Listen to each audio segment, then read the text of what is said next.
శ్రీరామ జయ జయ రామ శ్రీరామ జయ రామ శ్రీరామ జయ రామ. భగవద్భక్తులందరికీ స్వాగతం. మనము నిన్నటి రోజున ఏ విధంగా శూర్పణఖ తన సోదరుడైనటువంటి రావణాసురుని దగ్గర సీతారామ లక్ష్మణుల గురించి వివరిస్తూ ఉంది అనే దగ్గర మనము ఆపి ఉన్నాము. ఆ విధంగా శూర్పణఖ సీత గురించి చెప్తూ ఉందన్నమాట. ఆమె ఎంత అందంగా ఉంది, ఎంత సౌందర్య రాశి అని. అది విన్నటువంటి రావణాసురుని మనస్సులో రెండు విషయాలు ఉన్నాయి. ఏంటి అంటే, అంత సౌందర్య రాశి అయినటువంటి సీతను తను సొంతం చేసుకోవడం, ఇంకా రెండవది సీత లేకపోతే రాముడు కృంగిపోయి బలహీనపడిపోవడం. ఆ రెండు జరగాలి అని ఆలోచిస్తూ ఉన్నాడనమాట. అంటే ఎందుకు సీత లేకపోతే రాముడు బలహీనపడతాడు అంటే, రాముని భార్యని రాక్షసుడు అపహరిస్తే ఆయనకు అశాంతి కలుగుతుంది. ఆ అశాంతి వల్ల అనుష్ఠానం చేయలేడు, అంటే నిత్యం చేయాల్సినటువంటి కర్మలు చేయలేడు. అలా అనుష్ఠానం జరగకపోతే తేజస్సు నశిస్తుంది. తేజస్సు నశిస్తే అవతల వాళ్ళ చేతిలో ఓడిపోయే పరిస్థితి వస్తుంది.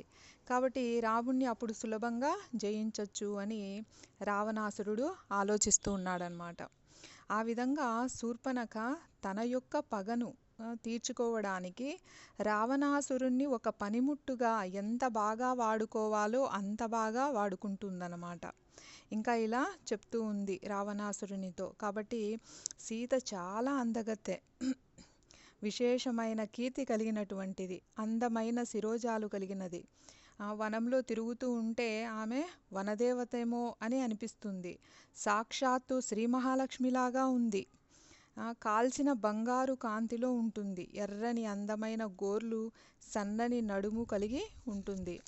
అందమైన ముఖం కలిగిన ఆమె పేరు సీత అని ఎంతో అద్భుతంగా పొగుడుతూ ఉందన్నమాట. అప్పుడేమో రాముని దగ్గర ఎవరు ఈమె ఇలా ఉంది అని ఆమెను తక్కువ చేసి మాట్లాడింది. ఇప్పుడు తన అవసరం కోసమని రావణాసురుని దగ్గర ఆ విధంగా గొప్పగా పొగుడుతూ ఉంది. అటువంటి అందగత్తెను నేను ఇంతవరకు గంధర్వుల్లో కానీ, యక్షుల్లో కానీ, కిన్నెరలలో కానీ, ఎక్కడా భూలోకంలో కానీ ఎక్కడా కానీ నేను చూడలేదు అని చెప్తూ ఉంది. అలా ఎందుకు చెబుతోంది? ఆమె యొక్క గొప్పతనాన్ని చెప్పటానికి కాదు, ఆమెను బాధ పెట్టడానికి. ఏ విధంగా? రావణాసురుణ్ణి పురికొల్పి తనను తీసుకెళ్లే విధంగా చెయ్యాలి అని, ఆ విధంగా తనకు అనుకూలంగా ఉండే విధంగా చెప్తుంది. మరి సీతమ్మ ఎవరినైతే ప్రియమార కౌగిలించుకుంటుందో అతడు ఇంద్రుని కన్నా గొప్పవాడు అని ఆయన మనస్సును ఆవిడ వైపు తిప్పుతోంది. ఆమె చక్కని శీలవతి, సౌందర్యం కలిగినది. ఆమె రూపము సాటిలేనిది, నీకు భార్య కాదగినది అని అంటుంది. ఆమె ముందే రామునికి భార్య అయినా కూడా ఇలా చెప్తోంది, సాటిలేనిది, నీకు భార్య కాదగినది, ఆమెకు నీవే భర్త కాదగిన వాడవు అని చెప్తూ ఉంది. నీవు సీతాపహరణం చేసి రాక్షసుల యొక్క ఆత్మకు శాంతి కల్పించాలి.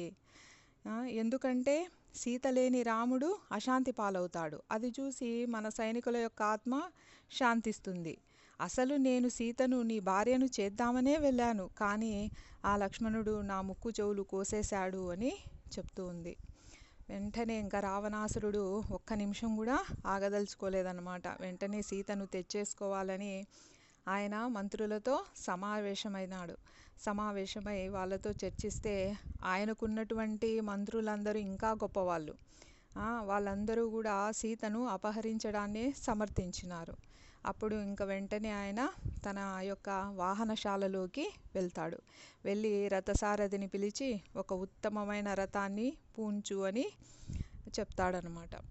చెప్పినప్పుడు అగ్నితో సమానమైనటువంటి తేజస్సు కలిగినటువంటి చంద్రమండలం లాంటి గొడుగుతో ఉన్న బాగా అలంకరించబడిన రత్నములు పొదిగినటువంటి ఒక మంచి రథాన్ని తెచ్చి అక్కడ పెడతారనమాట.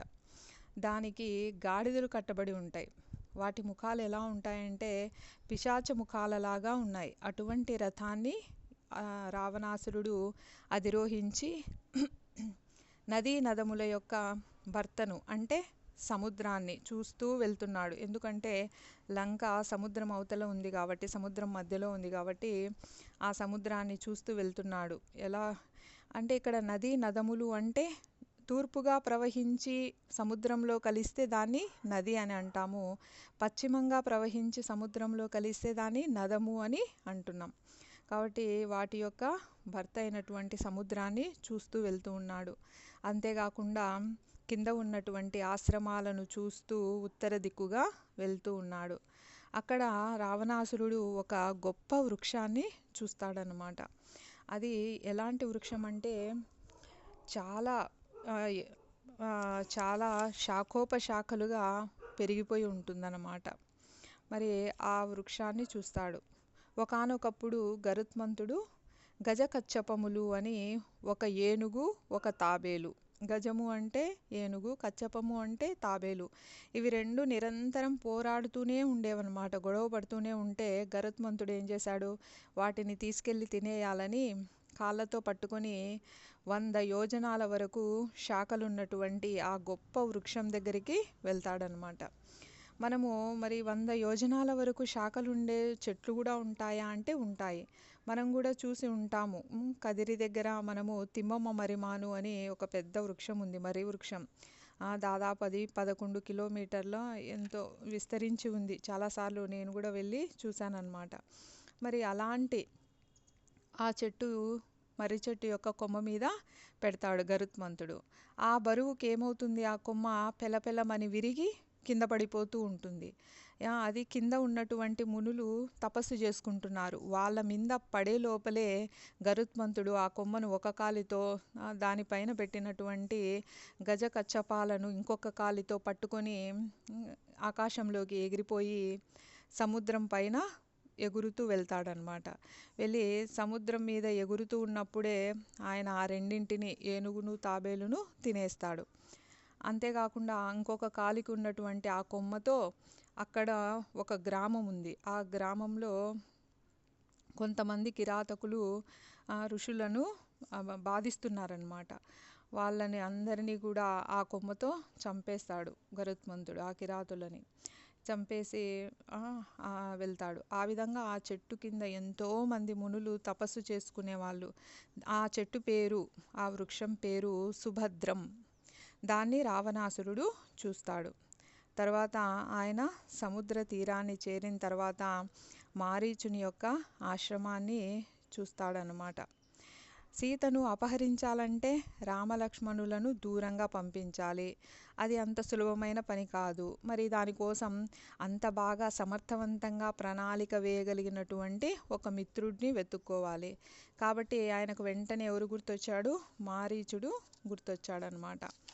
ఇంకా రావణుడు తాటక కుమారుడైనటువంటి మారీచుని ఆశ్రమానికి వెళ్తాడు. వెళ్ళగానే రావణుణ్ణి చూస్తూనే మారీచుడు లేచి చాలా గౌరవంతో స్వాగతించి అతని పాదాలను కడిగి తర్వాత ఆయనను కూర్చోబెట్టి మాట్లాడతాడనమాట. ఓ రాక్షసేంద్ర, నీవిక్కడికి అకస్మాత్తుగా రావటం చూసి నాకు చాలా సందేహంగా ఉంది. ఎందుకంటే ఏదో గొప్ప కార్యం లేనిదే నువ్వు ఇలా రావు కదా అని అంటున్నాడు. మరి ఆయన అంతగా ఎందుకు గౌరవిస్తున్నాడు, ఆయన వాళ్ళకి రాజు కాబట్టి ఏదో ముఖ్యమైన పని లేకుండా నువ్వు ఇలా వచ్చి ఉండవు, నాకు తెలుసు. అంటే ఈయన ఎంత క్రూరమైన వాడు అని మారీచునికి తెలుసు అన్నమాట. ఏదైనా ఉంటే ఎవరితో అయినా పిలిపిస్తాడు కానీ తనంతకు తాను వచ్చేంత వినయం ఆయన దగ్గర లేదు అని మారీచునికి తెలుసు. కాబట్టి ఏదో చాలా ముఖ్యమైన పని ఉంది కాబట్టి నువ్వే వచ్చేసావు అనే ఉద్దేశంతో ఆయన చెప్తున్నాడనమాట. అందుకు రావణుడు, కరెక్టే, నువ్వు చెప్పింది నిజమే. రాముడు అనేటువంటి మానవుడు ఒకడు జనస్థానంలో ఉన్నటువంటి మన రాక్షస సైన్యాన్నంతా కూడా సంహరించేశాడు. అతని యొక్క తమ్ముడు లక్ష్మణుడు నా సోదరి అయినటువంటి శూర్పణఖ యొక్క ముక్కు చెవులు కోసేసి ఆమెను వికృతంగా చేసేశారు. మన దాన్ని ఖండించినటువంటి మన కరదూషణులు వాళ్ళను కూడా వాళ్ళు చంపేశారు. అసలు నా సోదరులిద్దరూ అజేయులు, అంటే పరాజయం అనేదే తెలియని వాళ్ళు అని నేను అనుకున్నాను. కానీ వాళ్ళిద్దరిని మొత్తం సైన్యంతో సహా వధించేశాడు. కాబట్టి మారీచ, నేను రాముని యొక్క భార్య అయినటువంటి సీతను అపహరించాలి అని అనుకుంటున్నాను, కనుక దానికి నీ సహాయం నాకు కావాలి అని చెప్తున్నాడనమాట. ఎప్పుడైతే ఆ మాట చెప్పాడో అప్పుడు మారీచుడు విపరీతంగా భయపడిపోయాడనమాట. ఒక్కసారిగా స్టన్ అయిపోయాడు, దిగ్భ్రాంతి చెందాడు. అంటే ఇంకేమీ ఆలోచన రాలేదు. భయానికి లోనై ఇలా అంటున్నాడు, ఈ ఆలోచన నీకెవరిచ్చారు? ఇంత భయంకరమైన ఆలోచన ఎవరు నీకు ఈ సలహానిచ్చింది? అతను ఎవరో ఇచ్చింది నీ స్నేహితుని రూపంలో ఉన్న నీ పరమ శత్రువు. కాబట్టి ఇలాంటి ఆలోచన నీకు వచ్చింది, వాళ్ళ సలహాను నువ్వు పాటిస్తున్నావు అని ఆయన ఒక రాక్షస రాజైనా కూడా నిర్దాక్షిణ్యంగా, అంటే నిర్మోహమాటంగా ఏమంటాడో అని లేకుండా మొహాన్ని చెప్పేస్తున్నాడు అనమాట మారీచుడు. ఓ రావణ, ఈ మూర్ఖమైన పథకము నువ్వు అమలు చేశావంటే దానివల్ల నీకు సర్వనాశనం సంభవిస్తుంది అని చెప్తున్నాడు. ఎందుకంటే రామునికి శ్రీ మహావిష్ణువుకు ఎంత పరాక్రమం ఉందో అంత పరాక్రమం ఉంది. వీళ్ళకు తెలియదు కదా సాక్షాత్తు భగవంతుడే రాముడిగా వచ్చాడని. అందుకని ఆయన అలా అంటున్నాడు అనమాట. ఇంతకుముందు ఒకసారి రాముడిని చూశాడు కాబట్టి, 1-2 సార్లు చూసి ఉన్నాడు కాబట్టి రాముడు ఒక పెద్ద అగాధాలు ఉన్నటువంటి పెద్ద సముద్రం లాంటి వాడు. అతని ధనస్సే అందులో ఉన్నటువంటి ముసళ్ళు, అతని శక్తివంతమైన భుజాలే సుడిగుండాలు, ఆయన విడుదల చేసే బాణాలే నిరంతరం ఎగసిపడే తరంగముల్లాగా ఉంటాయి. ఒక తీరం నుంచి మరొక తీరానికి వ్యాపించి ఉన్న ఆ పెద్ద సాగరం యొక్క పరిధే ఆయన యొక్క యుద్ధక్షేత్రం. అంటే ఆయన యుద్ధం చేయడం మొదలు పెడితే అంతనేదే ఉండదు. అందులో ఆయన శత్రువులు మునిగిపోతారు. కాబట్టి ఓ రాక్షసరాజా, నీవు నీ కోపమును తగ్గించుకొని నువ్వు వెంటనే తిరిగి లంకకు వెళ్ళిపోవడం మంచిది. అక్కడ నీ భార్యలతో నువ్వు సుఖంగా ఉండు. రాముడు దండకారణ్యంలో తన భార్యతో కలిసి సుఖంగా ఉండనివ్వు, లేకపోతే నీ వినాశనాన్ని నువ్వే తలమీదికి తెచ్చుకున్న వాడివవుతావు అని చెప్తాడనమాట. అయితే ఇక్కడ మనము మంచి చెప్పినా కూడా దాన్ని గ్రహించి మన మంచి కోసమే వీళ్ళు చెప్తున్నారు అని వినేవాళ్ళు తక్కువగా ఉంటారు. అలాంటి వ్యక్తుల్లో ఈయన కూడా ఒకడనమాట. కాబట్టి ఒక వ్యక్తికి చెప్పేవాడు ఉన్నా కూడా వినే బుద్ధి లేకపోతే అతను పాడైపోతాడు. ఆ వ్యక్తి ఒక సామాన్య వ్యక్తి అనుకోండి, అతని వరకు మాత్రమే ఆ ప్రమాదం ఉంటుంది. లేదా ఒక ఇంటి యజమాని అయితే మంచి విషయం చెప్పినా వినకపోతే ఏమవుతుంది? ఆ కుటుంబం అంతా పాడైపోతుంది. అదే ఒక అధికారి అయితే ఆ ఆఫీసు, ఆ కార్యాలయం అంతా పాడవుతుంది. అదే ఒక దేశాధినేత అయితే ఆ దేశమే నాశనమైపోతుంది. కానీ ఇక్కడ ఆయన దేశాధినేత అయినా కూడా చెప్పినా వినటం లేదు. ఆయన మారీచుడు చెప్తున్నాడనమాట, చెప్పడం నా కర్తవ్యం కాబట్టి నేను చెప్తున్నా, వినటం వినకపోవటము నీ ఇష్టము అని చెప్తున్నాడనమాట. మరి ఆ విధంగా చెప్తే రావణాసురుడు ఏమంటున్నాడు చూడండి. జనస్థానంలో రాముడు రాక్షసులను ఊతకోచ కోసిన వార్త విన్నాక నాకు క్షణం కూడా శాంతి లేకుండా పోయింది అంటున్నాడు. నిజానికి రాక్షసులు చనిపోయారని ఆయన బాధతో ఇక్కడికి రాలేదు. సీతను తెచ్చుకోవడమే ఆయన ముఖ్య ఉద్దేశం కాబట్టి వస్తున్నాడు. కానీ అలా చెప్పకుండా ఏం చేస్తున్నాడు? ఆ నెపాన్ని చనిపోయిన రాక్షసుల మీదికి తోసేస్తున్నాడు. కాబట్టి ఆ రాక్షసులు చనిపోయింటే నాకు అసలు మనశ్శాంతే లేదు అని చెప్తున్నాడు అనమాట. మాట మార్చి చెప్తున్నాడు. ఎలాగైతే శూర్పణఖ మాట మార్చి చెప్తుందో అలా చెప్తున్నాడు. కాబట్టి ఉన్నది ఉన్నట్టుగా చెప్పకుండా వాళ్ళకు నచ్చిన విధంగా మాట మార్చి చెప్పడం కూడా రాక్షసత్వంలో ఒక లక్షణమే. కాబట్టి అందువలన నేను సీతను అపహరించాలి అని నిశ్చయించుకున్నాను. మరి పోనీ రాక్షసులను అంతగా ఊచకోత కోసినందుకు బాధపడితే రాముణ్ణి ధైర్యంగా ఎదుర్కొని చంపాలి, కానీ మరి సీతను ఎందుకు అపహరించాలి అని అంటావేమో. అంటే నాకంత శక్తి లేదు అని అక్కడ ఒప్పుకుంటున్నాడు రావణాసురుడు. కాబట్టి నేను సీతను అపహరించాలని నిశ్చయించుకున్నాను, నీవు నాకు సహాయపడతావని నేను అనుకుంటున్నాను అని చెప్తున్నాడనమాట. చెప్పి సరే నేనే ఒక తెలివైన పథకాన్ని ఆలోచన చేశాను. నువ్వేం చేస్తావంటే మారీచా, నువ్వు వెండి మచ్చలు ఉన్నటువంటి ఒక బంగారు లేడీలాగా నువ్వు రూపం మార్చుకో. ఆ తర్వాత అరణ్యంలోకి వెళ్ళి సీత ముందు ఆటలాడు. నిన్ను చూసి ఏంటిది ఇంత అద్భుతమైన ప్రాణి, ఇంత బాగుంది అని ఆమె ముగ్ధురాలైపోతుంది. అయిపోయి నిన్ను పెంచుకోవాలి అని కోరుకుంటుంది. వెంటనే అప్పుడు నువ్వు చెంగు చెంగుమని గంతులేస్తూ రామునికి దూరంగా వెళ్ళు. అప్పుడు రాముడు నిన్ను పట్టుకోవడం కోసం నీ వెనకే వస్తాడు. నువ్వు ఈ పని చేయడంతో నేను వచ్చి సీతను అపహరించి లంకకు తీసుకుపోతాను. ఆ తరువాత తన యొక్క ప్రియమైన పత్ని లేకపోవడంతో రాముడు చాలా దుఃఖాన్ని పొంది చాలా శుష్కించిపోతాడు. అప్పుడు నేను వచ్చి సులభంగా అతన్ని చంపేస్తాను అని సమాధానమిస్తాడనమాట రావణాసురుడు. అయితే ఎప్పుడైతే ఈ ప్లాన్ అంతా చెప్తున్నాడు మారీచునికి రావణాసురుడు, అసలు రాముడి పేరు వినటంతోనే మారీచుడు ఎంతగానో భయపడిపోతున్నాడనమాట. అతనికి నోరెండిపోతుంది, రెప్ప వాలడంలే కన్నులకి. అలాగే రావణుని వంక చూస్తూ ఆయన చేతులు జోడించి ఇంకా దీనంగా చెప్తున్నాడనమాట, ఓ ప్రభు, ఈ పథకాన్ని గనక మనం అమలు చేశామంటే నువ్వు నేనే కాదు, మొత్తం రాక్షసులంతా కూడా, నీ లంకారాజ్యం అంతా కూడా సర్వనాశనం అవుతుంది. అది ఖచ్చితంగా జరుగుతుంది. నీ యొక్క కామ ప్రవృత్తి వలన రాముని పరాక్రమాన్ని నువ్వు గుర్తించలేకపోతున్నావు. ఆయన యొక్క పరాక్రమం గురించిన జ్ఞానం నీకు లేదు, అంటే ఆయన గురించి నీకు తెలీదు. కాబట్టే నువ్వు ఇంత అవివేకంగా మాట్లాడి నీ వినాశనం వైపుకు నువ్వు అడుగులు వేయడం కాదు, పరిగెడుతున్నావు. అంటే నువ్వు ఎప్పుడైతే రామునితో ఇలా నడుచుకుంటావో నీ యొక్క మృత్యువును నువ్వే కౌగిలించుకుంటున్నావు. కాబట్టి గుడ్డిగా వ్యవహరించి నీ యొక్క నాశనాన్ని నువ్వే కొని తెచ్చుకోకుండా రాముని యొక్క గొప్ప విశేషాలను గురించి చెబుతాను, నువ్వు దాని గురించి తెలుసుకో, అప్పుడైనా నీకు తెలుస్తుంది అతను ఎంత గొప్పవాడో అని చెప్తున్నాడనమాట మారీచుడు.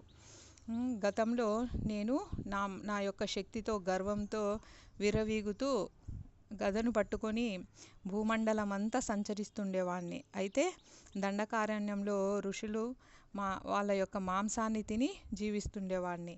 ఒకసారి విశ్వామిత్రుడు మేము చేసేటువంటి దుష్కార్యాలను నిరోధించడం కోసం దశరథ మహారాజు వద్దకు వెళ్ళి ఆయనను అడిగాడనమాట, యజ్ఞ కార్యాన్ని రక్షించడం కోసం నీ యొక్క చిన్ని రాముణ్ణి మాతో పంపించండి అని.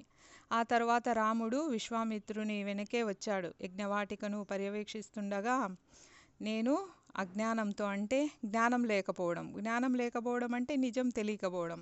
ఏ నిజము? రాముడు ఎంత గొప్పవాడనే నిజము. కాబట్టి అజ్ఞానంతో ఆ కార్యాన్ని విచ్ఛిన్నం చేయాలని అక్కడికి వెళ్ళాను నేను. అయితే ఒకే ఒక్క బాణంతో నన్ను రాముడు కొడితే నేను 800 మైళ్ళు విసిరేసి సముద్రంలో పడ్డానన్నమాట. కాబట్టి నాతో ఉన్న ఇతర రాక్షసులందరూ చనిపోయారు. అలా రాముడి చేత ప్రాణాలతో వదిలిపెట్టబడినటువంటి నేను స్పృహలోకి వచ్చి తర్వాత తిరిగి లంకకు వచ్చేసాను. కానీ నాకు అప్పటికి కూడా నా గర్వం పోలేదన్నమాట.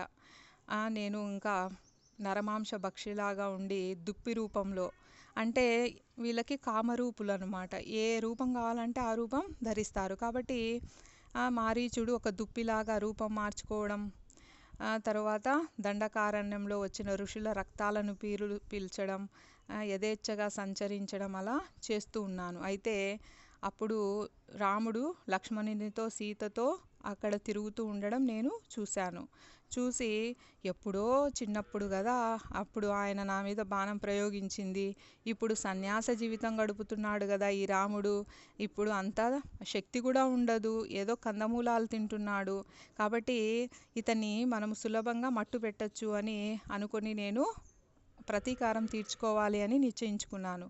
అనుకొని రాముని వైపు ముందుకు ఉరకగానే రాముడు 3 బాణాలను వదిలాడు. నా స్నేహితులు ఇద్దరు అక్కడికక్కడే చచ్చిపోయారన్నమాట. నేను మాత్రం నా ప్రాణాలు కాపాడుకోవడం కోసం పారిపోయాను. కాబట్టి రణరంగం నుండి పారిపోయే వాడిని రాముని బాణాలు చంపవు. చూడండి, అంటే ఇది ధర్మం అన్నమాట. ఇంకా పారిపోయే వాళ్ళను రాముడు చంపడు. కాబట్టి నా ప్రాణం దక్కించుకున్నాను, లేదంటే నేను కూడా చనిపోయేవాడినే. అప్పటి నుంచి నాకు రాముడు అంటే భయం. ఎంత భయం అంటే అసలు నేను ఇంకా హింస అనేది వదిలేశాను. పోరాట స్వభావం అనేది నాలో ఇప్పుడు లేదు. ఎవరైనా సరే నా జోలికి రాకుండా నేను నా కోపాన్ని అన్నిటినీ వదిలేసి యోగ సాధన చేస్తూ ఒక తపస్విలాగా నేను జీవనాన్ని సాగిస్తున్నాను. ఏ చెట్టును చూసినా అది నాకు ఎలా కనిపిస్తుంది? ఒక నార వస్త్రం కట్టుకున్న రామునిలాగా కనిపిస్తుంది. నాకు అసలు మనశ్శాంతి అనేదే లేదన్నమాట. ఎంతగా నేను భయపడిపోయానంటే అరణ్యమంతా ఎక్కడ చూసినా రాముడే కనిపిస్తున్నాడు. ఏ చెట్టు చూసినా రాముడే, ఏ రాయి చూసినా రాముడే, ఎటు చూసినా రాముడే. అలా చూసి భయపడిపోతున్నాను. మనం చూసి ఉంటాం మహావతార్, నరసింహ సినిమా వచ్చింది కదా, మహావతార్ అని. అందులో ప్రహ్లాదునికి భగవంతుడు ప్రతి చెట్టులో మహావిష్ణువు కనిపిస్తాడు. అప్పుడు ప్రహ్లాదుడు చాలా ఆనందంగా ఉంటాడు. తరువాత చనిపోవడానికి ముందు ప్రహ్లాదుని యొక్క నాన్న హిరణ్యకశిపుడికి కనిపిస్తాడు. ఎలా కనిపిస్తాడు? నీళ్లు తాగుదామన్నా నీళ్ళల్లో కనిపిస్తాడు. బయటికి వెళ్తే ఎక్కడ చూసినా కనిపిస్తాడు. అక్కడ భయపడుతూ ఉంటాడనమాట. కాబట్టి మంచి వాళ్ళకి ఎంతో ఆహ్లాదాన్ని కలిగిస్తూ దుష్టులకు భయపెట్టేటువంటి విధంగా భగవంతుడు ఉంటాడు. మరి ఇక్కడ మారీచుడు కూడా భయపడిపోతున్నాడు అనమాట. మనమైతే భగవంతుడు కనిపించాలి అని ఎంతోమంది ఋషులు మునులు వేల సంవత్సరాలు తపస్సు చేస్తుంటారు, ఆయన మీద మనసు లగ్నం కావాలని. అలాంటిది మారీచుడు కనిపిస్తున్నా కూడా భయపడుతున్నాడు. ఎందుకంటే తను చేసేటువంటి పనులు అలాంటివి కాబట్టి. ఇంకా అసలు ఎంతగా నాకు రాముడు అంటే భయమేస్తూ ఉందంటే నా గుండె ఎప్పుడూ కూడా భయంతో దడదడలాడుతూ ఉంటుంది. ఒక్కసారిగా కలలోకి వచ్చేసాడేమో, రాముడు చంపుతాడేమో అని వెంటనే నిద్ర మేలుకుంటాను, ఉలిక్కిబడి లేసేస్తాను. నిజానికి నాకు ఎంత భయం పట్టుకుందంటే, రాముడు అంటారు కదా, మరి రకారంతో మొదలయ్యే ఏదైనా పదం విన్నా కూడా, అంటే రథం అన్నా రత్నం అంటే రా అనగానే నా గుండెలో భయము మొదలవుతుంది. ఆ విధంగా నేను అయిపోయాను. కాబట్టి ఓ రాజా, నీ శ్రేయస్సు కోసం చెప్తున్నాను, నా శ్రేయస్సు కోసం కూడా చెప్తున్నాను. నువ్వు సీతను అపహరించడం అనేది మానుకో. ఇది నేను ఇచ్చినటువంటి నీకు గొప్ప సలహా. రామునికి భయపడడం సంగతి అటుంచి, అసలు అలాంటి పాపకార్యం నువ్వెందుకు చేయాలి? పరస్త్రీని నువ్వెందుకు అపహరించాలి? అంతకన్నా ఘోరమైన నేరం ఇంకోటి లేదు కదా. చూడండి, ముందు మారీచుడు రాక్షసుడే, కానీ భగవంతుని యొక్క బాణస్పర్శ తర్వాత అతను ఏమైనాడు? పునీతుడైపోయాడు. పోనీ భయంతోనైనా మారిపోయాడు. కాబట్టి ఇప్పుడు అంటున్నాడనమాట, మంచి మాటలు చెప్తున్నాడు.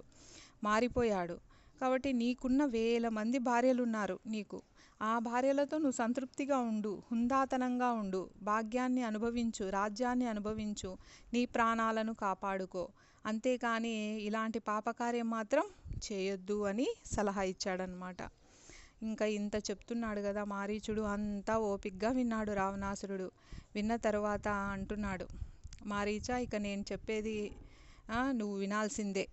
చూడండి, దుష్టులకు ఎంత చెప్పినా కూడా అది అర్థం కాదు. వాళ్ళు మనం ఎంత పాజిటివ్గా చెప్పాలనుకున్నా ఏ విషయాన్ని వాళ్ళు నెగిటివ్గానే తీసుకుంటారు. ఇంకా వాళ్ళను మనం ఏమీ మార్చలేమన్నమాట. ఇక్కడ రావణాసురుడు అదే చేస్తున్నాడు. ఎంత చెప్పినా కూడా ఏమంటున్నాడు? నేనేం నీ సలహా కోసం రాలేదు, సీతను అపహరించాలనే నా పథకాన్ని అమలుపరచడంలో నీ సహాయం కోసం వచ్చాను అంతే. నువ్వు అడిగినప్పుడు మాత్రమే సలహా ఇవ్వడం నేర్చుకో, అంతేగాని నీ ఇష్టం వచ్చినట్టు నాకు సలహాలు ఇవ్వద్దు. నేను నీకు రాజును, నా ఎదుట నువ్వు ఇలా మాట్లాడడము మంచిది కాదు. నా ఆజ్ఞలను నువ్వు శిరసా వహించాలి అంతే. నువ్వు నా మంత్రివి కాబట్టి నేనేం చెప్తే అది చేయడం నీ యొక్క విద్యుక్త ధర్మం. కాబట్టి నేను ఇప్పటికే నిశ్చయించుకున్నాను, నేను డిసైడ్ అయిపోయాను. ఏమని? ఇక ఏది నన్ను ఆపలేదు. నేను సీతను ఎత్తుకుని రావాల్సిందే. మరి సీతను ఆకట్టుకోవడం కోసం నువ్వు ఖచ్చితంగా ఒక లేడీగా మారాల్సిందే. నిన్ను పట్టుకొని ఆమె రాముణ్ణి అడుగుతుంది. రాముడిని అడిగితే రాముడు వెంటనే ఏం చేశాడు, భార్య యొక్క కోరిక తీర్చాలని నిన్ను పట్టుకోవడం కోసం నీ వెంటబడతాడు. అప్పుడు నువ్వు బాగా అరణ్యం మధ్యలోకి వెళ్ళిన తర్వాత ఓ సీత, ఓ లక్ష్మణ అని గట్టిగా ఎలుగెత్తి పిలవాలి. ఎలా పిలవాలి, ఏ విధంగా అయితే రాముడి గొంతు ఉంటుందో అలా పిలవాలి. అప్పుడు ఏదో కష్టంలో ఉన్నాడు అన్న అని వెంటనే లక్ష్మణుడు ఏం చేస్తాడు, సీతను వదిలిపెట్టి బయలుదేరుతాడు. అప్పుడు ఇంకా సీత దగ్గర ఎవ్వరూ కూడా ఉండరు. కాబట్టి నేను అప్పుడు సీతను సులభంగా తీసుకొని వెళ్తాను.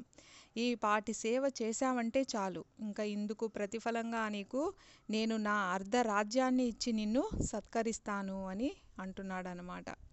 కానీ ఒకవేళ నువ్వు దీనికి తిరస్కరిస్తే మాత్రం, అంటే నేను వెళ్ళను, నేను అలా చేయను అంటే మాత్రం ఇంకా నేనే నిన్ను ఇప్పుడే చంపేస్తాను. కాబట్టి నువ్వే తేల్చుకో, నా చేతుల్లో మరణిస్తావా? ఒకవేళ రాముని దగ్గరికి వెళ్తే రాముడికి కొంచెమన్నా ఒకవేళ దయ ఉంటుందేమో, నువ్వు మరణించవచ్చు, మరణించకపోవచ్చు. కానీ వెళ్ళకపోతే మాత్రం నా చేతుల్లో ఖచ్చితంగా మరణిస్తావు. కాబట్టి నువ్వే డిసైడ్ చేసుకో అని అంటున్నాడు అన్నమాట. ఆ విధంగా అనగానే ఇంకా మారీచుడు చాలా ధైర్యం అంతా కూడగట్టుకొని చివరిసారిగా మళ్ళీ రావణాసురునికి ఇలా చెప్తున్నాడు అన్నమాట. ఓ ప్రభు, పొగిడే వాళ్ళు నీకు ఎక్కడైనా దొరుకుతారు లోకంలో. నీ మనసుకు నచ్చినట్టు మాట్లాడే వాళ్ళు ఎంతమంది అయినా ఉంటారు. ఎందుకంటే నీకు భయపడి వాళ్ళు అలా మాట్లాడచ్చు, లేదా వాళ్లకు నువ్వేదైనా మేలు చేస్తావని మాట్లాడచ్చు. కానీ నీ శ్రేయస్సు కోసం నీకు ఇష్టం లేకపోయినా కూడా నీకు నచ్చని వచనాలను పలికే వ్యక్తులు అరుదుగా ఉంటారు. కాబట్టి నేను నీ మంత్రిని, నీ యొక్క శ్రేయస్సును కోరుకునేవాణ్ణి. కాబట్టి నువ్వు అందులో విశేషించి నువ్వు దారి తప్పుతున్నావు. దారి తప్పుతున్నటువంటి రాజుకు మంచి సలహా ఇవ్వాల్సిన కర్తవ్యం నాకు ఉంది. కాబట్టి దయచేసి నా మాట విను అని ఇంకా ఇలా చెప్తున్నాడనమాట.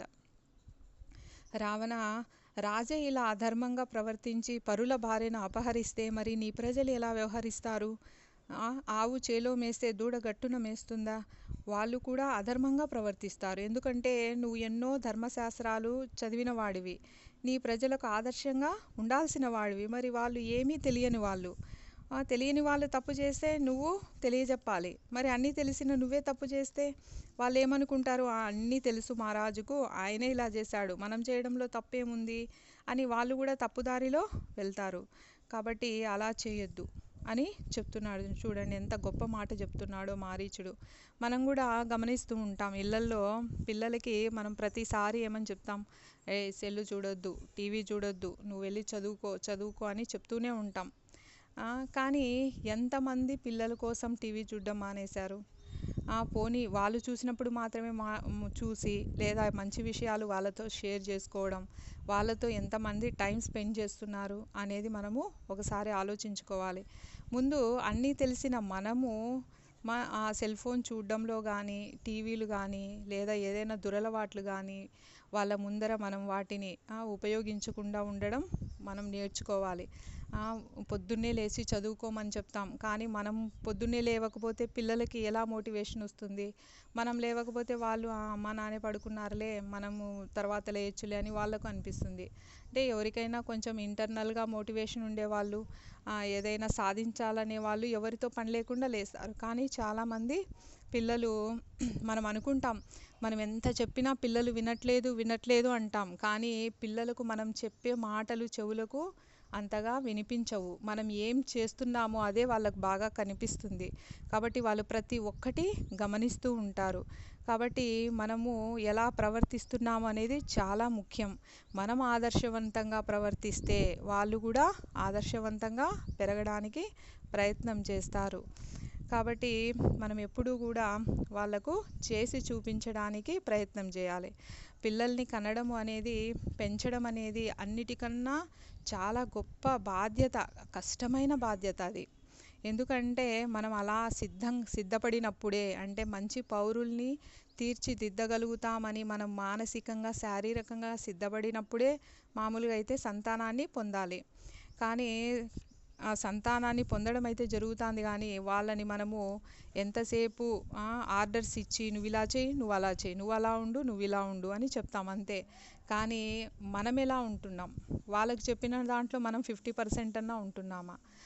కొంతమంది చూస్తూ ఉంటాం, వాళ్ళ పేరెంట్స్ ఏమో అక్కడికి పాస్ మార్కులు తెచ్చుకొని పాస్ అయింటారు చదివేటప్పుడు. 70% 60% ఉంటుంది అనుకోండి. కానీ వాళ్ళ కొడుకు నుంచి మాత్రం వాళ్ళు 100% ఎక్స్పెక్ట్ చేస్తారు. ఎలా వస్తుంది? వాళ్ళ జీన్స్ నీ జీన్సే. మరి నువ్వు యావరేజ్గా నీ ఐక్యూ ఉన్నప్పుడు మరి పిల్లల్లో మాత్రం నువ్వు హైయెస్ట్ మార్క్స్ ఎట్లా మనం యాక్సెప్ట్ చేస్తా అంటే కోరుకుంటాము. కాబట్టి ఇవన్నీ మనం దృష్టిలో ఉంచుకొని వాళ్ళను మార్కుల కోసం విపరీతంగా చెప్పడం కానీ, వాళ్ళని కంట్రోల్ చేయాలనుకోవడం కానీ అది అసలు మంచి విషయం కాదనమాట. అందువల్ల మనకు ఎలాంటి లాభం ఉండదు. వాళ్ళు ఇంకా ఎక్కువ చేస్తారు కానీ సెల్లులు చూడడం, టీవీలు చూడడం ఇంకా తగ్గించరు. మనము ముందు పాటించడం నేర్చుకుంటే వాళ్ళు కూడా మనతో పాటు లేవడం, మనతో పాటు పుస్తకాలు చదవడం అలా మొదలు పెడితే వాళ్ళు కూడా అలవాటు చేసుకుంటారనమాట. కాబట్టి ఆ విషయాన్ని చూడండి, ఎంత చక్కగా మారీచుడు రావణాసురునికి చెప్పినట్టు మనందరికీ చెప్తున్నాడనమాట. అన్నీ తెలిసిన మనమే పర్ఫెక్ట్గా లేకపోతే మరి పిల్లలు ఎలా ఉంటారు, ప్రజలు ఎలా ఉంటారు అని. కాబట్టి ఆ విధంగా ఆచరణ అనేది చాలా ముఖ్యం అన్నమాట. మరి మనం అనుకుంటూ ఉంటాం, ఇప్పుడు చూడండి ఎవరైనా సరే అంటే ఇక్కడ రావణాసురుని గురించి మనం పరిశీలిస్తే, ఒక మేకల మందను కాచేటువంటి కాపరి ఉన్నాడు అనుకోండి, అతనికి పెద్దగా తెలివితేటలు ఏం అవసరం లేదు, అంత బలంగా కూడా ఉండడు, చాలా బక్కచిక్కిన వాళ్ళు ఉంటారు, మనం చూస్తాం పశువుల కాపర్లని. మరి మనము ఎవరైనా అన్నారనుకోండి, ఇతనికన్నా తెలివైనది నక్క చాలా జిత్తులు మారిగా ఉంటుంది, దానికి చాలా తెలివితేటలు ఉన్నాయి, దాన్ని కాపలాకు పంపిస్తే బాగుంటుంది అని ఎవరైనా అన్నారనుకోండి, అది కరెక్టేనా? కాదు. ఎందుకంటే ఆ నక్క యొక్క తెలివితేటలు ఎలా ఉంటాయంటే ఆ జీవుల్ని రక్షించడానికి అవి పనికిరావన్నమాట. అది ఎవరికి తెలియకుండా అదే ఆ జీవుల్ని భక్షిస్తుంది. దాని తెలివితేటలు అందుకు ఉపయోగపడతాయి. అలాగే నువ్వు కూడా అలా ఉన్నావు రావణాసుర, నువ్వు కూడా నీ ప్రజలను రక్షించడానికి కాదు, నువ్వే వాళ్ళను నీకు తెలియకుండా భక్షిస్తున్నావు.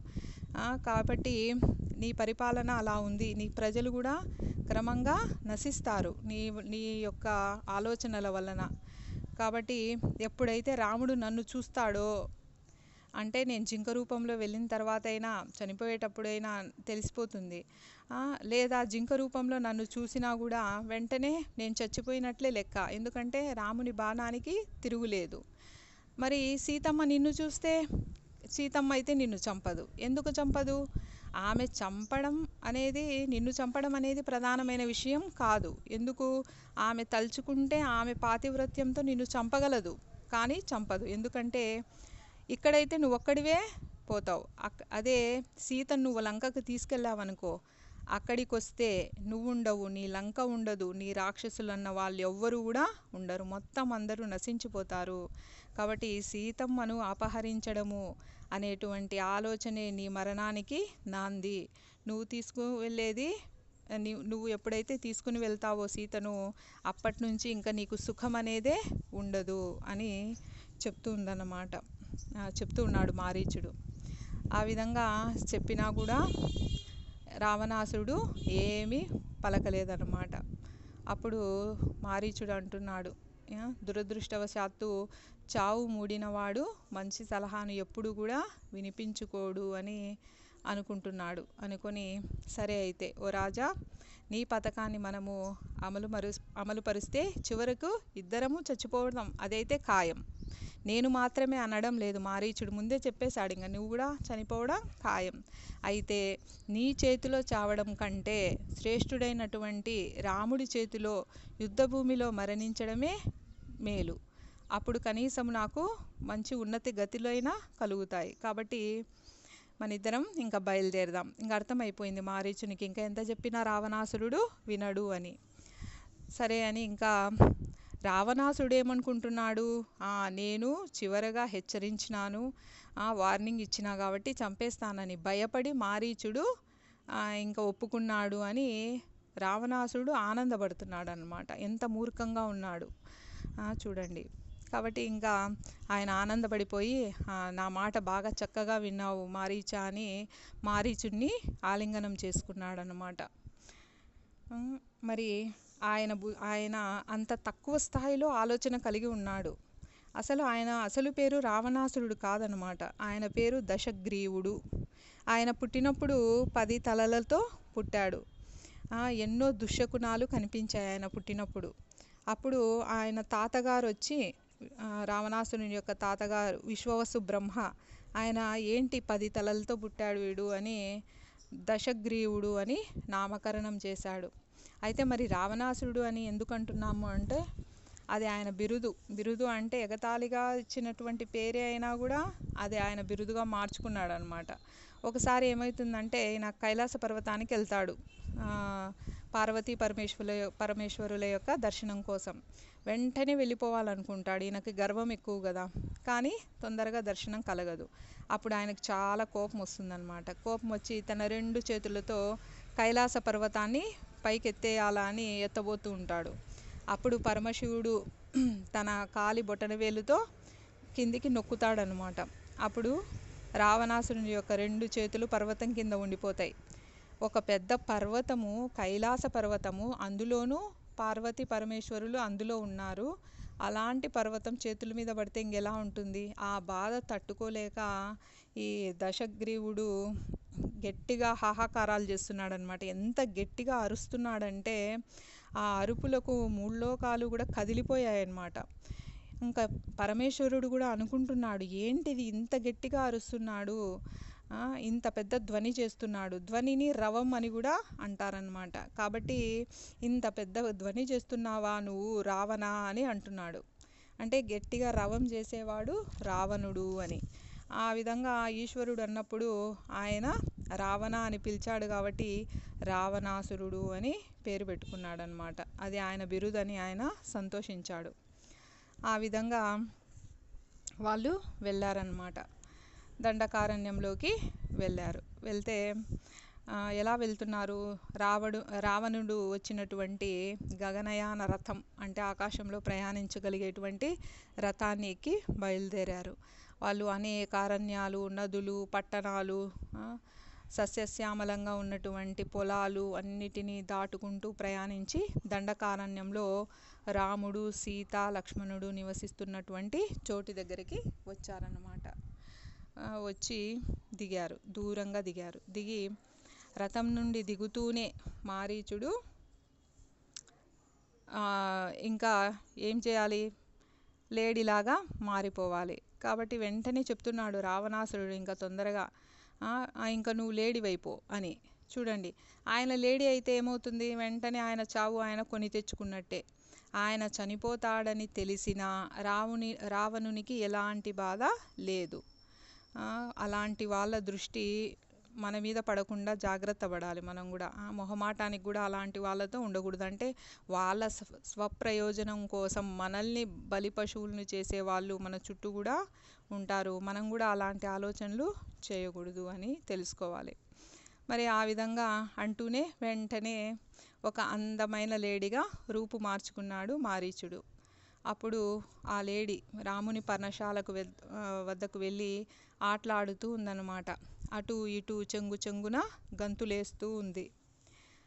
మారీచుని లేడీ రూపం ఎలా ఉందంటే రత్నాలు పొదిగినట్లు వెండి మచ్చలతో ఉందన్నమాట. దాని కొమ్ముల కొనలు ఇంద్రనీలం మనులలాగా మెరిసిపోతున్నాయి. దాని నోరు గులాబీ రంగు తామర పువ్వులాగా ఉంది. తోక ఇంద్రధనస్సులా 7 వర్ణాలలో మెరుస్తూ ఉంది. చెవులు ఉజ్వలమైనటువంటి నీలవర్ణంలో మెరుస్తూ ఉంది. నిజానికి ఆ మాయలేడి ఎలా ఉందంటే దాని గిట్టలు కూడా వైఢూర్యాలలాగా ఉన్నాయన్నమాట. అలా రకరకాల విలువైన రత్న మాణిక్యాలతో నిర్మించబడిందా అన్నట్లుగా ఆ లేడీ కనిపిస్తూ ఉంది.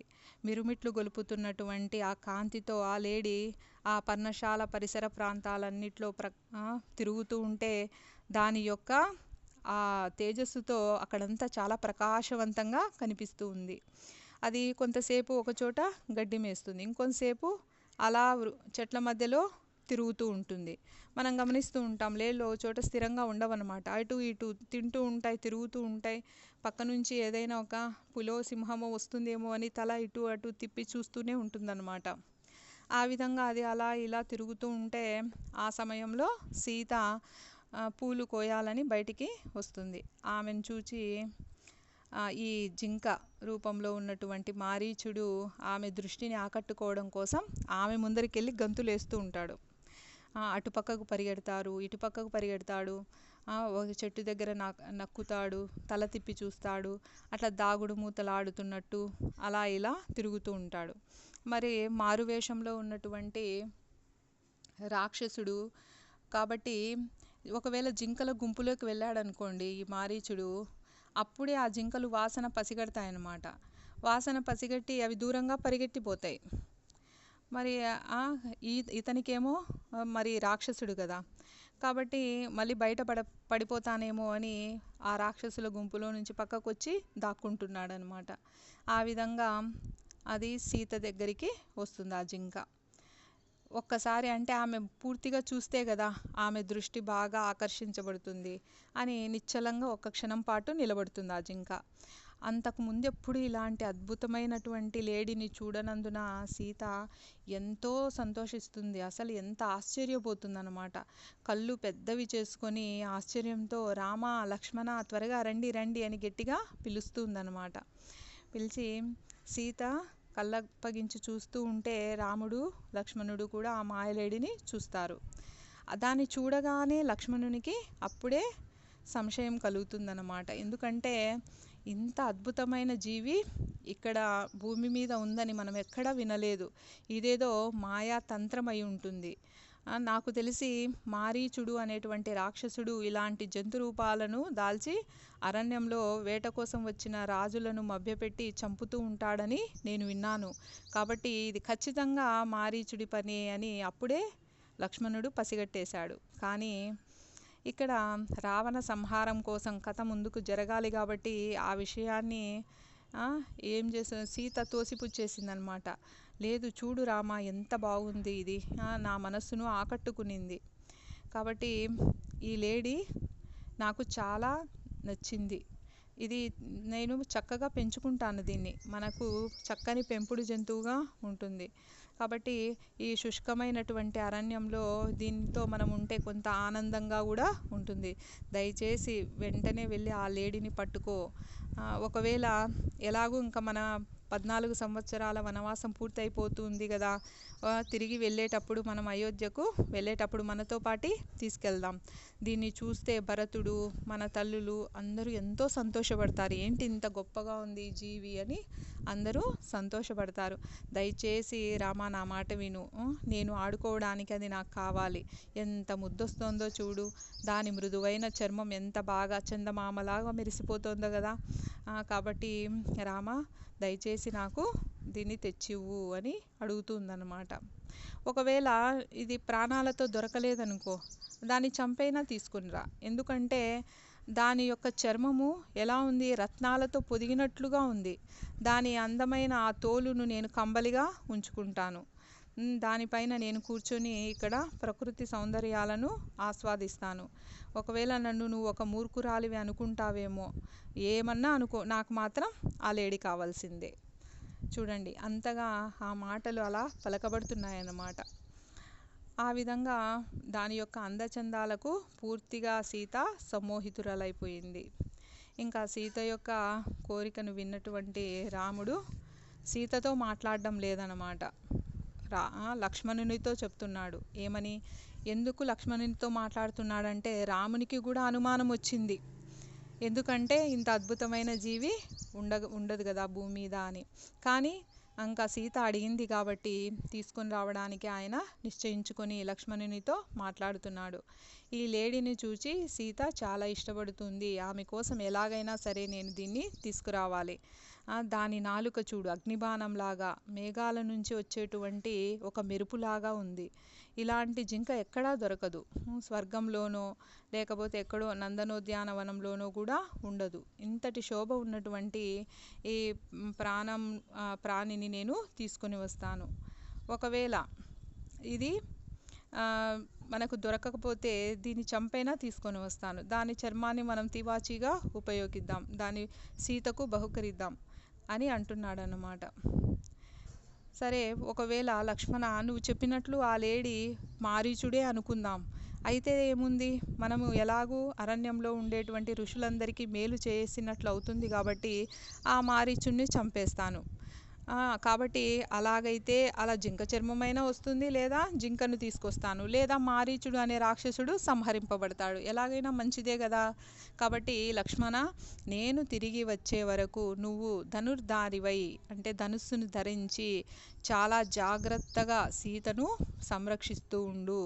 ఒక్క క్షణం కూడా నువ్వు పక్కకు వెళ్ళడానికి వీల్లేదు. ప్రతి క్షణం నువ్వు అనుమానంతో చుట్టూ పరిశీలిస్తూ ఇక్కడే జాగ్రత్తగా ఉండి సీతను రక్షిస్తూ ఉండు అని అంటున్నాడనమాట. కాబట్టి రాముడు కూడా అంత సులభంగా ఏం నమ్మలేదు ఆ జింకను. అందుకే ఆయన తక్కువ అంచనా వేయలేదు. కాబట్టి తనతో పాటు అన్నీ తీసుకొని వెళ్తున్నాడు. ఎందుకంటే రాక్షసుడైతే ఒక్కడే రాడు కదా, చాలామంది ఉన్నారేమో అటువైపు. వాళ్ళందరినీ చంపాలంటే చాలా అక్షయ తూనీరాలు అవసరం. కాబట్టి ఒక ఖడ్గాన్ని, ధనుస్సును, 2 తూనీరాలను అన్నిటినీ తీసుకొని ఆయన బయలుదేరాడు. అప్పుడు మారీచుడు అకస్మాత్తుగా ఆయన దృష్టిలోంచి మాయమైనాడనమాట. అంటే అక్కడక్కడే ఉంటే వెంటనే బాణం వేస్తాడేమో అని భయపడి మాయమవుతూ మళ్ళీ అక్కడక్కడ కనిపిస్తూ వెళ్తూ ఉన్నాడు. ఆ విధంగా రాముడు అరణ్యంలోకి ప్రవేశించగానే ఆ లేడి మళ్ళీ కనిపిస్తుంది. మధ్య మధ్యకు వెనక్కి తిరిగి చూస్తూ ఉందన్నమాట, రాముడు వస్తున్నాడా లేదా అని. చూస్తూ చూస్తూ వేగంగా పారిపోతూ ఉంది. మళ్ళీ పట్టుకోమన్నట్లు దగ్గరగా వచ్చినట్టే ఉంటుంది, కానీ పట్టుకునే లోపలే కనిపించకుండా మాయమైపోతుంది. ఇలా మారీచుడు రాముని భ్రమలో పెడుతూ పర్ణశాల నుంచి చాలా దూరం తీసుకొని పోతాడనమాట. ఆ లేడి యొక్క విచిత్రమైన గంతులు, ఇలా అలా పరిగెత్తడం, మాయమైపోవడం, ఇవన్నీ చూసినటువంటి రాముడు పూర్తిగా అలసిపోతాడనమాట. చివరకు ఆయన ఒక చెట్టు కింద కూర్చొని విశ్రమిస్తాడు. అప్పుడు మళ్ళీ అకస్మాత్తుగా ఆ లేడీ కనిపిస్తుంది. ఇంకా రామునికి అర్థమవుతుంది, ఇది నిజమైన లేడీ కాదు. నిజమైన లేడీ అయితే ఇన్ని మాయలు చేయలేదు. కాబట్టి దీన్ని ప్రాణాలతో పట్టుకోవడం కష్టం. కాబట్టి దీన్ని ప్రాణాలు లేకుండా అయినా సరే పట్టుకోవాల్సిందే అని ఇంకా రాముడు నిస్పృహ చెంది వెంటనే ఈసారి కనిపిస్తూనే దానిపైన బాణం వేయాలని అనుకున్నాడనమాట. అప్పుడు అది మళ్ళీ కనిపించింది. వెంటనే ఆయన తన యొక్క మహోజ్వలమైనటువంటి బ్రహ్మాస్త్రాన్ని సంధించి వదులుతాడు. మరి మనం అనుకోవచ్చు, మొదట్లోనే ఆ బ్రహ్మాస్త్రాన్ని వేయొచ్చు కదా అని. కానీ ఆయన ఏమనుకున్నాడు, మొదట దాన్ని ప్రాణంతో పట్టుకోవాలనుకున్నాడు. అంతేకాకుండా అంత చిన్న జీవిపైన బ్రహ్మాస్త్రం ఉపయోగించడం అనవసరం. కానీ ఎప్పుడైతే ఇది మాయలు ప్రదర్శించిందో అప్పుడు రామునికి అర్థమైంది ఇది జింక కాదు అని. కాబట్టి ఇప్పుడు అది రాక్షసుడే అయి ఉంటాడని ఆయన బ్రహ్మాస్త్రాన్ని వదిలాడన్నమాట. ఇంకా రాముని యొక్క అస్త్రఘాతం నుంచి తప్పించుకుందామని ఆ మారీచుడు పైకి ఎగురుతాడు. కానీ అతని యొక్క హృదయానికి ఖచ్చితంగా ఆ అస్త్రం అనేది వెళ్ళి ఛేదిస్తుందన్నమాట. అప్పుడు ప్రాణాపాయంతో ఇంకా పెద్ద గాయమై మారీచుడు నేల కూలుతూ తన యొక్క నిజ స్వరూపాన్ని పొంది రాక్షసుడిగా మారిపోతాడనమాట. అంటే మరణించేటప్పుడు లేదా సంభోగ సమయంలో కానీ రాక్షసులు వాళ్ళ కామరూపాల్లో ఉండలేరన్నమాట. అంటే వాళ్ళంతట వాళ్ళు మారకపోయినా ఆ శరీరం దానంతట అదే రాక్షస రూపాన్ని పొందుతుంది. ఆ విధంగా రాక్షసుడిగా అయిపోతాడు. అప్పుడు రావణుని యొక్క సూచనలు ఆ రాక్షసునికి గుర్తొస్తాయి, మారీచునికి. చూడండి, రామబాణం తగిలితే వెంటనే ప్రాణం పోతుంది, అంత శక్తివంతమైన బ్రహ్మాస్త్రం అందులో కూడా. కానీ రామబాణం తగిలినా కూడా అతనికి ఆలోచన శక్తి పోలేదు, ఇంకా కొంత మిగిలే ఉంది. అంటే మారీచుడు ఎంత బలమైన వాడు అని మనము అర్థం చేసుకోవచ్చు. మరి ఆయన ఆలోచిస్తున్నాడు. రావణాసురుడు చెప్పిన విషయం గుర్తుకొచ్చి ఆయన బలాన్నంతా కూడగట్టుకొని రాముని కంఠస్వరం ఎలా ఉంటుందో అదే విధంగా హా సీత, హా లక్ష్మణ అంటూ గట్టిగా గావు కేక పెట్టాడనమాట. పెట్టి ఇంకా ప్రాణం వదిలేశాడు. అతని కేకను విన్నటువంటి అతని కేకను విన్న రాముడు ఇంకా భయపడతాడనమాట. ఎందుకంటే ఎందుకు ఇతను సీత లక్ష్మణ అని అలా అరుస్తూ పడిపోయాడు, కాబట్టి ఏదో వీళ్ళు పథకం వేశారు అని ఆయనకు అర్థమైపోయింది. ఇంకా తన హృదయంలో భయం అనేది వచ్చేసిందనమాట.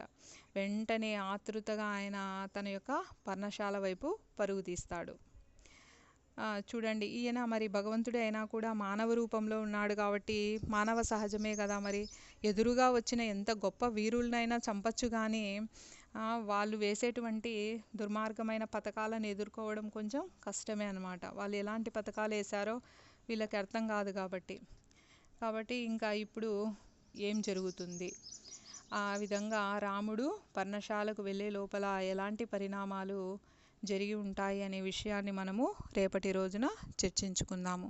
హరే కృష్ణ.